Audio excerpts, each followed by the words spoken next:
Hello, welcome back to the Godfo Universe podcast. These are your co-hosts and co-creators of the Godfo Universe, Josh Adams, that's me, and up there is Dan Evans. We are excited to continue our conversation that we started last week about manga versus American comics. So the Japanese approach versus the American approach. We talked about art last week. Um, what are we breaking down on this episode, Dan? Like, how are we approaching the topic this time? I'd say story and writing. Okay. That's vague, but I figured we would narrow it down. Oh, that's yeah. If we had to do a part two of this part two, that's fine. Most of my number twos don't come out all at once. So. Any more 9/11 jokes? Nah. I did send you the one, the Barbie one, where they had put like the pink smoke. Yeah, and it's like, how do you like that? It's like everybody's laughing at it. Right, so like, I don't know what all you were wanting to get into with this, but like, I know that one of the first things that came to my mind with when you Fan say service. Story, huh? Fan service. Now, when you say story in manga versus story in American comics, for one thing, and we're probably going to jump all over the place, but that's fine. We'll just have to deal with it. American comics have this tendency to do a lot of reboots, a lot of like just Crisis on Infinite Earths, and then an Infinite Crisis, and then this thing, and it's hard to really find like a straight through canon line with American comics. And that really kind of started back in the 80s, I guess, is when it really started getting... You had Inferno, Crisis on Infinite Earths. And Secret Wars and all this stuff. It seems like manga, I can't think of a single manga series. I know there are ones that have had prequels and sequels, but I can't think of anyone right off the bat that's been rebooted like that. The animes maybe, but the actual manga, I can't think of any examples of ones that have just been hardcore rebooted or had those kinds of canon busting events. Yeah, and the reason for that, we're going to take a step back. The reason for that, because I was thinking about this earlier, is the differences between the way these things are written and handled. And in American comics, it's about characters, and that's a boon for it, as we talked about before. We're really good at making characters, but they become institutions, and they become brands unto themselves, and so they're passed from writer to writer to writer. And sometimes you get a good writer, and sometimes you get a bad writer. Manga or Tom King. Yeah, Tom. We could do a whole video on Tom King. I think he's probably the worst thing to happen to modern comics as far as writing goes. If I wanted to see Batman cry, I'll just watch that like one scene from Mask of the Phantasm on repeat for 10 hours on YouTube. But and then if I want to see Catwoman save the day every single time, then I'll read Tom King. But yeah, you'll get guys that will, like Claremont, that will be so bold as to take those characters and make them theirs. And that's what's so sad. There are some... It's a very short list, though, in American comics. It's a very short list of guys that take a run and actually can do it. And they get applauded if it's like 12 issues. Manga, it's hundreds of volumes. Yeah. It would be... So I think that approach is just different, where we view the characters as commodities. And they view them... It's a good way of putting it. Yeah, they view them as this is my passion project. And because like when you look at most of those like well-known, well-loved series, so many of them are the vision of one person. Now they may have a team that does the art sometimes, or it may be the same guy that wrote it did the art too. Yeah. But like so much of the time, you've got this long, consistent storyline that doesn't ever have all these reboots in it. It's a consistent, steady story, and it's the product of one creator's vision. And I think that even in the old days with comics, you can read classic Spider-Man comics, and the closest thing you get in that Golden Age stuff, and even Silver Age stuff, the closest thing you got to an ongoing in canon connection was if a villain pops up that was in an issue at some point before, you might get that little asterisk at the bottom saying what issue they showed up in. Mm-hmm. But there was very little that carried through from the first time we meet this character to the next time to the next time. Whereas with manga, it's already a very serialized story. Like you could pick up a random issue of Spider-Man and enjoy it for what it was, and you had a complete story in that self-contained in that issue, or maybe a part one of four or something that was easy to track down the others. Whereas with the manga, if you just pick up an issue 10 of something, Yeah, you're lost. or a volume 3, you're lost. You don't have a clue what's happening because it's a valuable piece of a large story that builds on what came before. It is and two American different... stuff only just now starting that. Yeah, and they tend to fail at it. And it's two different marketing ploys. I do think Japan played the long game better in one. Because if you did that, it's like, oh, well, some kid just can't pick up volume 3. It's like, well, when it sells really well, we consistently make volume 1, 2, 3, 4, 5 because it's a whole story. Mm-hmm. And Berserk is proof And they of keep that. selling. Yeah, That's Berserk the thing is like that. if Fruit Baskets, my gosh, is like still doing that. Like who cares about Fruit Baskets? Well, tons of people do. yeah. Well, and that's the thing is people, if you get a kid that picks up a volume 5 of something, Mm-hmm. and it's the first time he's ever seen anything remotely related to Evangelion or Naruto or whatever, Mm-hmm. he buys it because it looks cool. He's going to read that, and he's going to find all those other volumes. He'll track them down. That kid that picks up some random volume of like, I don't know, Battle Angel Alita or whatever, and reads it, she's going to go find the rest of that series because like it's you want the whole story. Whereas an American comic, there's so much inconsistency between the artists, between the writers, what the story is about, how the character even is portrayed, to where you might pick up an issue and say, yes, I want more of this, or you may pick up an issue that's a stinker, and that might turn you off to that whole run or that whole character. Yeah, and there are differences to that because the American model worked very well.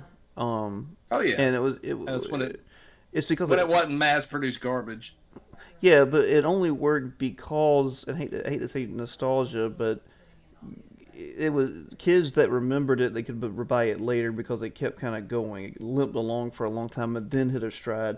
It kind of went like this. Manga has been consistent because it's built consistently, and even like because I was so disappointed, I really liked like the new Amazing Spider-Man that launched a couple of years ago. They introduced Kindred, which turned out to be Harry Osborn back from the dead, and I loved that villain.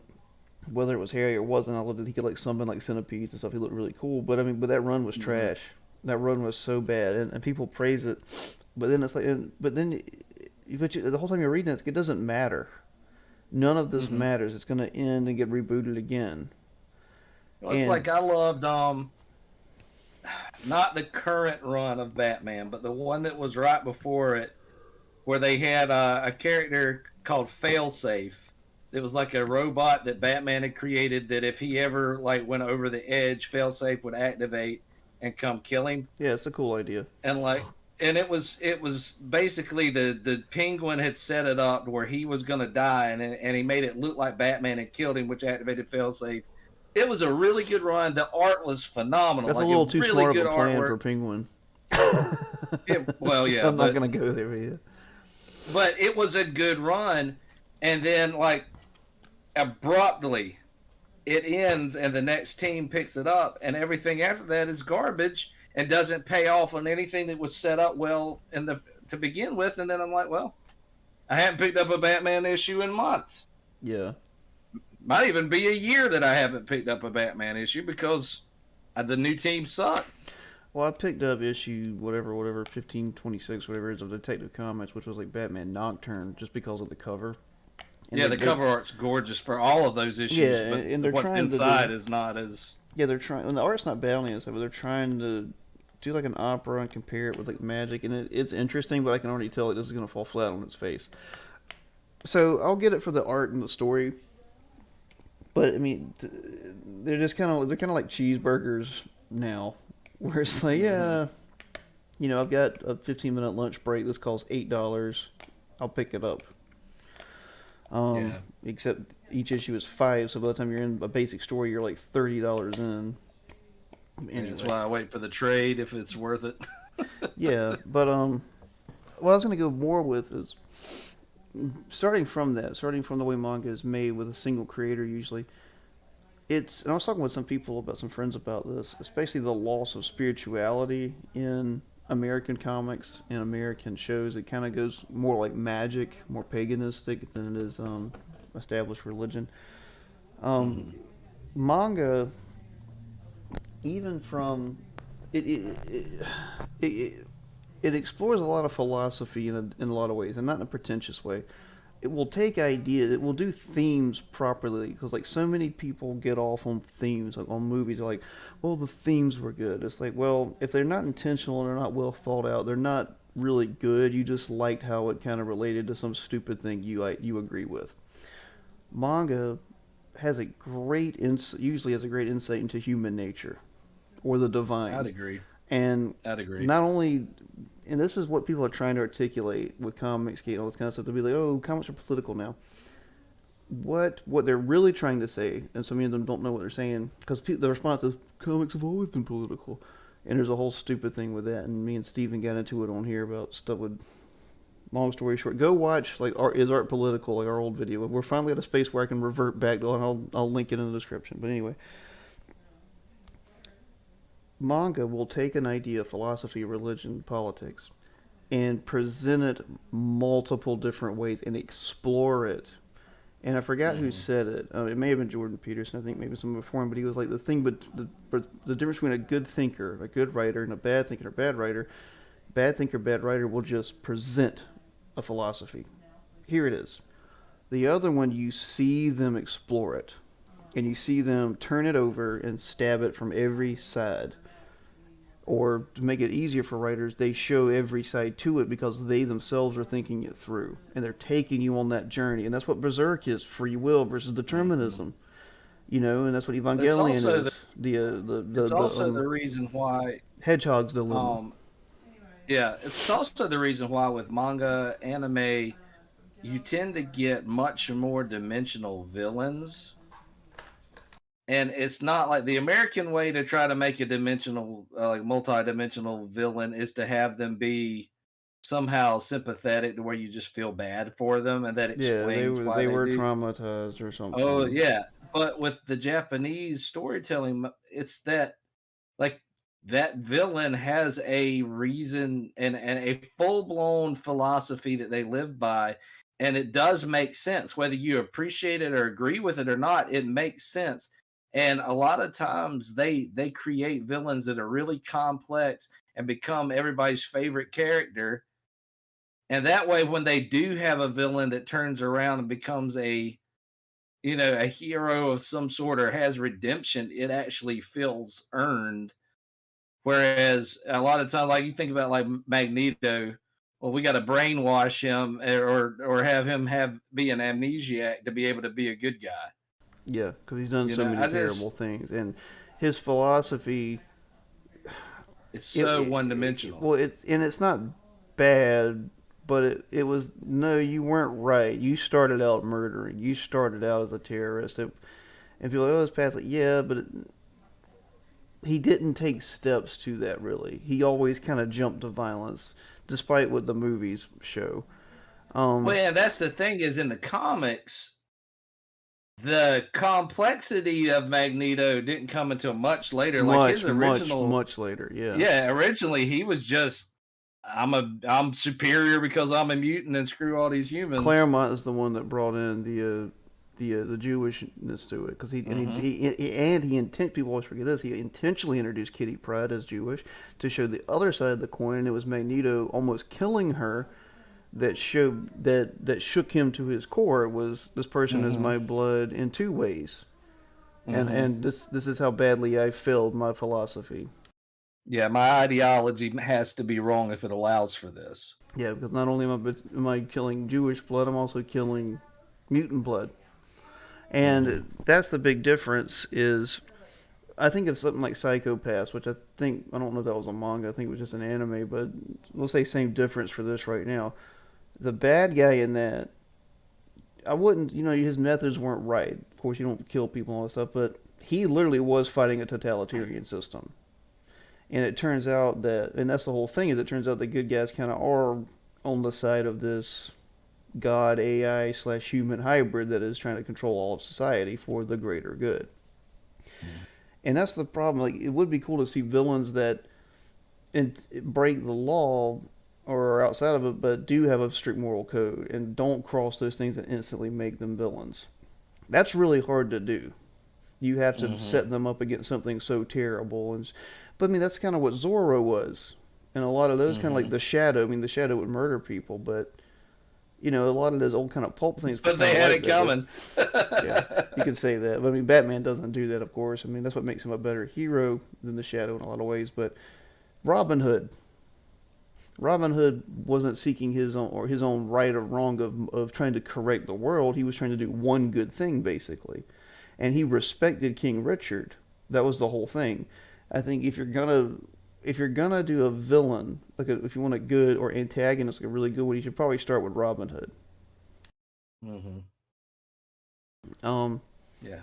but yeah, I feel like manga really gets more to that. They explore those issues instead of just preaching them. And I think Mm-hmm. honestly that's I think you and I just probably articulated the entire comics gate and comics problem of the past like 6 to 10 years with that. Yeah. It's definitely a.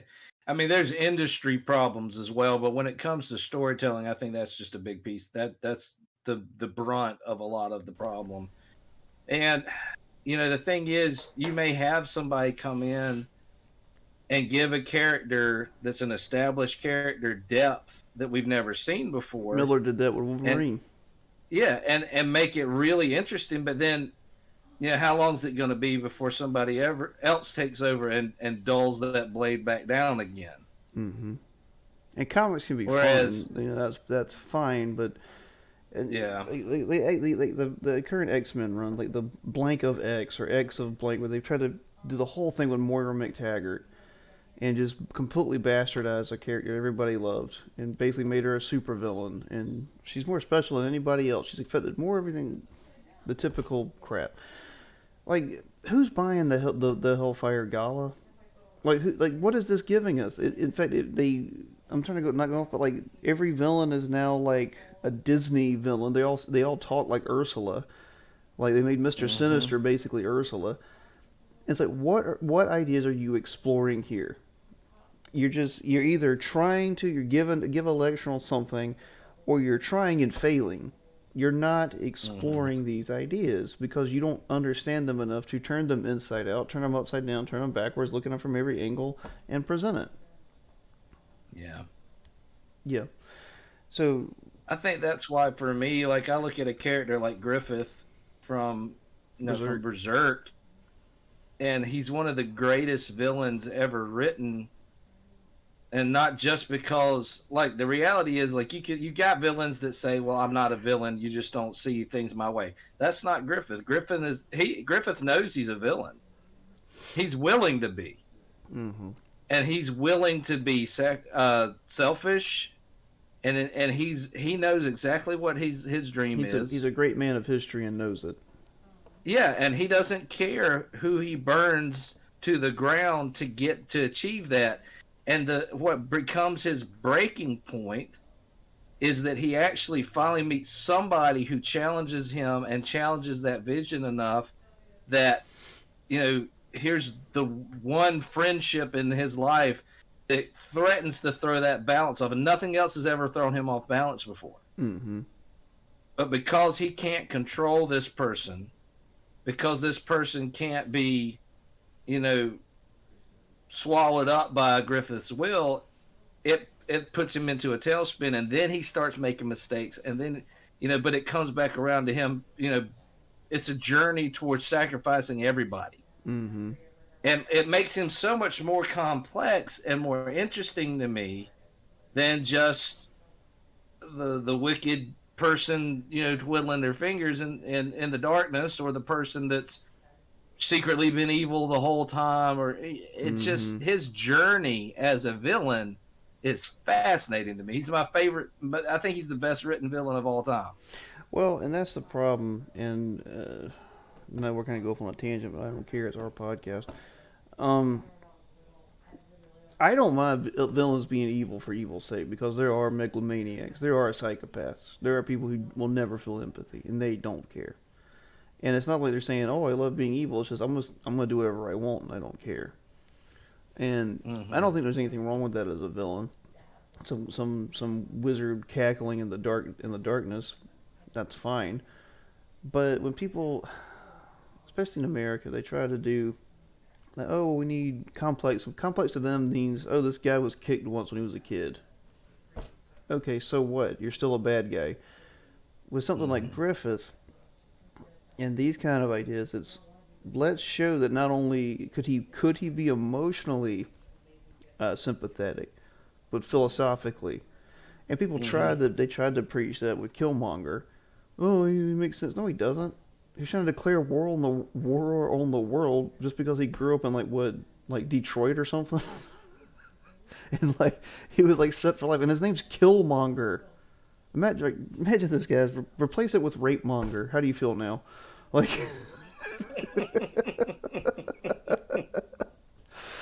um, yeah, and like, but that's the thing is Griffith is a villain, and these kind of guys are a villain. I wish I could remember the bad guy from Psychopath. But Gendo's a villain. He's a bad guy. Oh yeah. But so a lot of it has to do with that will. There's something primal about that, like kind of that great man of history, or the Ubermensch, where like this guy is going to do what he wants to do, and he's really not even trying to rationalize it. It's just stop me, you know. Or Mm-hmm. and people tend to bend to that, and that's kind of what makes that's a weird sympathy too, because human beings are very primal. We do find that fascinating because we do bend to that. When you find someone like that, it does put you back, Mm-hmm. and it almost makes you Yeah, it's hard sympathetic not to be because it swept humbles into their you. orbit. Yeah, even if it's Yeah. evil, it still humbles you, and Mm-hmm. that's just a dark truth of human nature. That's a primal. I guess if you are an evolutionist, that's a primate thing. You know, I mean, I would argue it's something else, but yeah. I think, to go back to something we were saying earlier on, I think unified vision Mm-hmm. is one of the things that, you know, even if we look at American comic book movies, like the movies in the MCU, when everything was under the umbrella of Kevin, was it Feige, Feige, however you say his name, Feige. Feige, when it was under his watch completely, and it was all aiming towards eventually giving us Infinity Wars, and giving us that whole saga that we got, everything leading up to Endgame, there that the driving vision kept it mostly on the rails, and it made for really good storytelling. And then everything since Endgame has just not been. It's falling It apart. just hasn't been good. It Mm-hmm. hasn't felt like it had any of that same vision. It's all just been scattered and tone all over the place, and creativity. No, normally you would say, "Oh, give us more creativity," but like it still has to be restrained in some way, or it becomes madness. If it's going to be connected, it has to be constrained. And I, Well, I, I too really, many people associate creativity with chaos, but that's a whole other thing. yeah, it is. The only thing that has happened in MCU that I've watched that I enjoyed since Endgame was Loki. Yeah. That's the only good thing I've I seen. enjoyed Winter Soldier and Falcon, even though the villains were terrible and the plot wasn't great. I think the whole thing with USA Agent was fantastic. Kurt Yeah, Russell's that was kid. that was okay. Yeah, I Yeah. loved him as a villain and as a character, and I don't think he did anything wrong, but that's just me. Um, But that's going to be a thread that we probably won't ever see pick back up though. yeah, they're gonna throw him in the Thunderbolts, and who cares? Well, I think Thunderbolts got. Well, I guess I think maybe it'll get picked back up after the strike stuff. Who cares? But like, yeah, it's hard for me to really to Well, care about any of it and that's what I'm gonna circle back post around Endgame. with is we've talked about how even things like crossovers can be good, but and how a good writer and a good artist can define characters for a decade. Claremont, Jim Lee, that kind of stuff. McFarlane with his art did it. I hate this. We touched on this before, but I mean, even the best of manga creator and artists have a hard time keeping up with McFarlane and Jim Lee in their prime. Hmm. Those Oh those yeah. guys were probably the best two on the planet in their prime of Oh yeah. anyway. But uh, we started with the format. The formats are different, but I think it's a competency problem from every, especially on the American side, from every levels. I think the executive, the owners, down to the editors, down to the creators themselves. I think because I think if you have an incompetent writer, your editor gets rid of them. I think if you have an incompetent editor, the guy above them gets rid of them, and the writer can still come through an incompetent editor. We've got a competency rot in American comics and American media in general because Yeah. these In characters general, yeah. have been good and they have Of competed course and they they have. have beaten manga before and they have Hmm. dominated the market worldwide, not just here. There's a problem when Wolverine can't outsell Chainsaw Man. Yeah. Like that's a problem, and so many people just talk it up to stuff that they don't know. But like I said, you have to approach the Comics Gate issue because it's what defined this whole generation of indie comics. The complaints were basically this: that there is a competency problem, or at least I hate to say an ideological problem. You cannot deny that anymore because Hmm. manga is destroying American comics, and it's like, well, why? We have the best characters. So, um, but just from a bedrock sense, the writing seems different. I do think because like God loves, man kills. These things can exist, Hmm. but there's just something different fundamentally now that I don't know how to fix American comics other than to get different people in there. Well, see, and that's the reason why the best things that have come out of DC for the past several years have been some, not all, because initially they were like kind of a special thing, and now they're flooding the market again because they never learned the right lessons. But the Black Label books, when they at least when they first Have the started the best Black artists Label and books, writers. yeah, they got some of the best creators from indie comics Mm-hmm. and gave them full reign to say to take a character that you love and tell the best story that you can create with that character. That's how we ended up with Wonder Woman Dead Earth. And it was Mm-hmm. amazing. That's how we ended up with White Knight, Curse of the White Knight, stuff like that. Mm-hmm. Incredible. And it works when you give good creators the room to tell a story that they love about a character that they love. You can do it then. But if that exists beside all the mainstream garbage of the same character, it's kind of hard to let that success go anywhere. So it just becomes this little outlying oddity that's really good, but the volume of everything that's not good is going to drown out those little good books. Yeah, and with that, what's funny, I saw a cartoon. I don't follow the guy. I really don't know how to say his last name, so I'm not going to butcher it. But he was something. He was commenting, especially on like conservative commentators, just bemoaning the state of art, and he was basically like, it's like a guy looking at like the statue of David, and he's like, why can't we have stuff like this? And the artist behind him saying, because people used to pay for that, like there's patrons and all this stuff, and they goes for 4 panels, and he's like, I'm right here, like you can have this. And I agree with that. I'm of the belief that art transcends humanity, and that's what makes it art. We can kind of piss and moan about the culture, but until you're, or I say we, but people do. I mean, we do a little bit because the state of art is kind of bad. But there are brilliant artists out there that just don't Yeah. have an opportunity, or no one knows about them. We're kind of discussing our own thing here of going indie, and you don't want to complain anymore about not getting exposure. You don't want to complain about the opportunity. You go and make it and do it. I think at the end of the day, that's an Yeah. important thing. But the people who, if you want something, man, you've got to seek it out. I think no matter how, and the 20th century showed this, like no matter how crappy things in your culture get, you can make great stuff come out of it.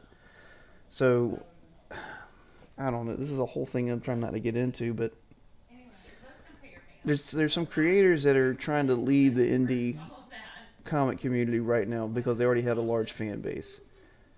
And more power to them, but they're not great indie comic. They're not great comic creators. Hmm. And that can only do so much. It's gonna take dudes that sit in their room thinking a long time.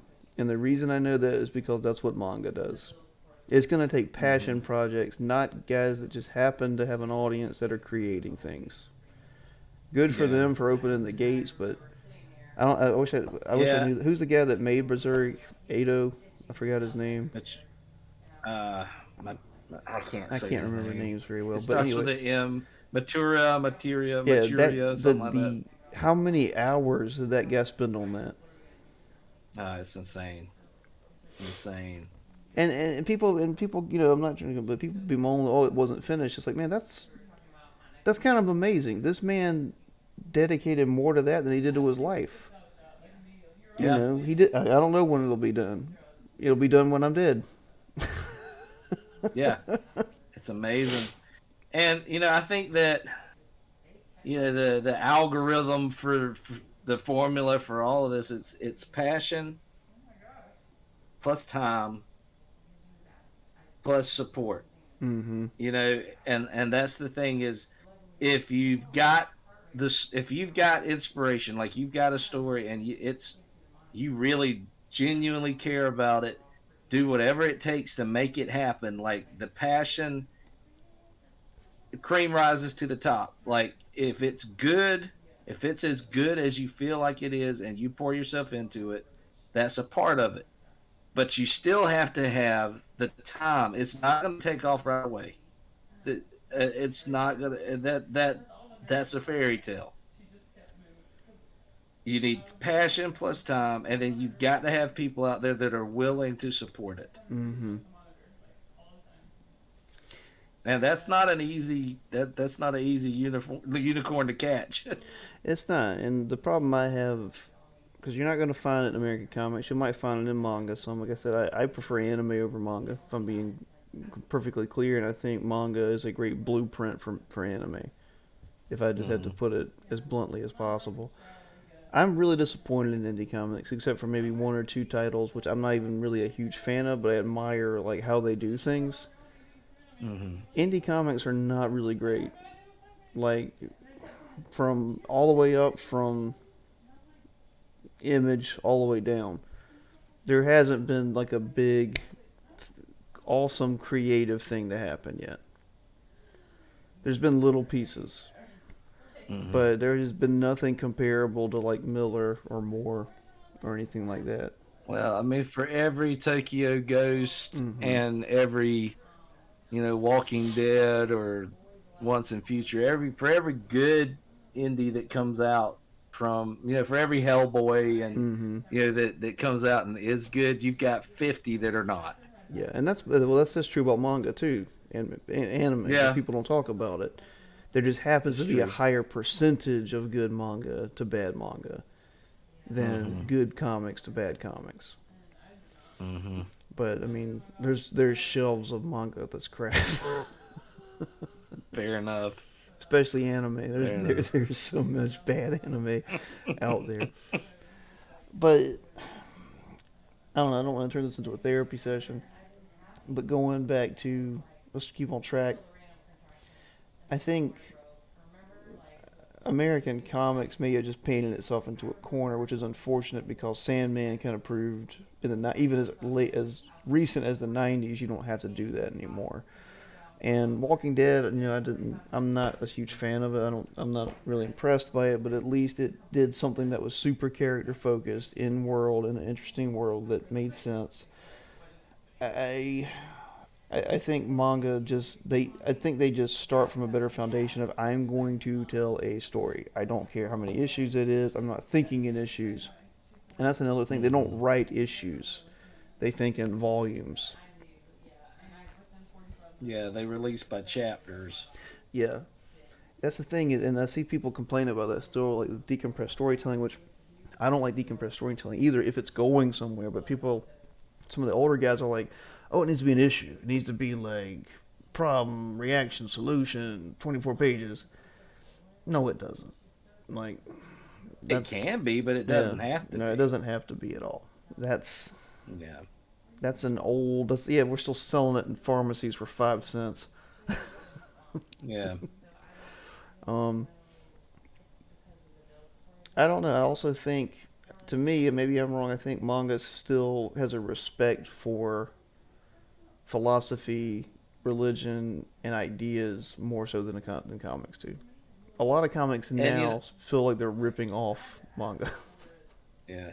And if you want a good example of that, like if you want to read a book that has like a spiritual and philosophical, just deeper story, it's got the action, it's got the fun Yeah, stuff, it doesn't but have to be like heady. if It doesn't have to be intellectual or yeah, if you academic. want a manga that explores the human condition well, pick up Vagabond. It's an adaptation. It's a long running adaptation of probably the best Japanese book that ever existed, Musashi by E.G. Yoshikawa, I think. It's about the swordsman Miyamoto Musashi's life. Um, but that the honestly, as much like I love the book, I also have the films of adaptions of that book. But Vagabond is easily the best version of that story, and it explores he's on this journey to figure out what it means to truly make a name for yourself. What does it take to be not just the best and not even have to be the best, but to find your own peace and to find you know your place in the world. It's such a deep, beautiful story. It's so well drawn and well written, and like if you just need a good example of how manga can like when it's firing on all cylinders, how good it can be. Vagabond is a great place to start. It's not nearly as dark as Berserk, although Berserk, if you got the stomach for it, Berserk is fantastic. Hmm. Um, like if you're listening to this, you've never tried manga and you're tired of American comics, you can't go wrong with either of those series. You can't go wrong with the original Akira Yeah, about to say uh, Akira. manga. Like that's phenomenal. I read it at least once a year. Um, there's some great stuff out there, and it's not all like big eyes and spiky hair. People who haven't read any kind of I probably could bring a certain misconception to manga. And to be fair, like you walk down that aisle in Barnes and Noble, you're gonna see a lot of big titty, big eye girls and Nice. ridiculous crap. He but sold me. but there's stuff in there that really is incredible storytelling and art that if you need a break from Hmm. American comics, and if you love it, like X-Men and stuff, we talked about how much My Hero Academia is a great superhero series, fantastic superhero series. Hmm. Like there's if you like horror, get you some Junjo Ito, like read Uzumaki or Spiral or any of his stuff. It's incredible. Hmm. Like there's some fantastic work that is rewarding to read in a way that your average American comic run is not going to make you feel. And the thing about Ito is, first of all, he's not overrated, which is crazy. His illustrations are great, but his writing, the way he writes, is so smart because he leaves so much to the imagination. He's the new Lovecraft. He's a Japanese Lovecraft. Yeah, I'm sure Lovecraft would love that. Mm-hmm. But um, I think that's if you want to study visual horror, that's the way to do it because not only does he show, but it's the stuff he doesn't show that makes it Yeah. worse. That Yeah. makes it actually work. Because horror, I think, works best as a non-visual medium. Ironically. Yeah. Um. Well, Yeah. Sorry. to kind of bring that back around to the Godfo universe and all of that. I've talked before about the artistic inspiration from manga, but Mm-hmm. when it comes to the stories that we're telling with Kolga, the stories we're telling with Apollyon 20XX, you know, these are stories that are long spanning stories with that we're not we're trying to learn the right lessons Mm-hmm. uh from manga, and we're trying to tell stories that go somewhere, that don't have a bunch of empty filler, that don't have those Well, you'll never ridiculous get a beach reboots. episode from us. Yeah, exactly. There's no clip episodes. um and that stuff, Apollyon 20XX Volume 1, Live Not by Lies, is done. We're kind of going back through and giving it a last, um, I guess, a last cleanup, to make sure that it's the best it can be. But it's done. Um, and if you haven't done it yet, go to legacy.com. You can get physical or digital copies of the Ash Can. It just gives you an introduction to the world. It's a very condensed introduction to some of the just. If anything else, it mostly sets the tone, I guess, for the world that we're creating, and it's an interesting thing. Go to our website, godfouniverse.com. We have the Lamentations up. We have some short films, just some different things, a blog, different things that kind of give you a sense of the world that we're creating. And we really we're very passionate about this world, of these comics, the books, all of this stuff. We're very passionate about, and we really can't wait for you to see it and us to be able to interact with you, and see where this whole man. I was fighting that thing for like the past 2 minutes, and see where this journey takes us together. Yeah, I think you'll be impressed. I think it's really good. I wouldn't say that. I wouldn't say that if I didn't mean it, and I wouldn't make it if it wasn't good.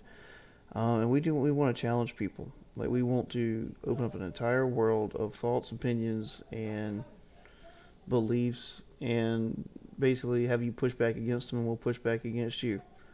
We want it to be Yeah, something that's involved, that is permeating, something that is so much deeper than anything else you'll ever get into. And I think it is.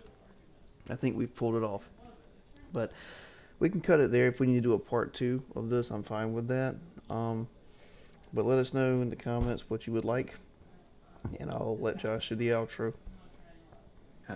well, if you haven't done it yet, like, subscribe, click the share button. If you have an option on Spotify or anywhere to leave a review, do that. If you want to comment down below the video, we'd love.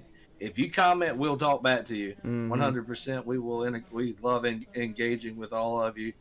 Um, we ask that you follow us, sign up for the mailing list, all that stuff, and take care of yourselves. We'll catch you on the next one. All right. Peace.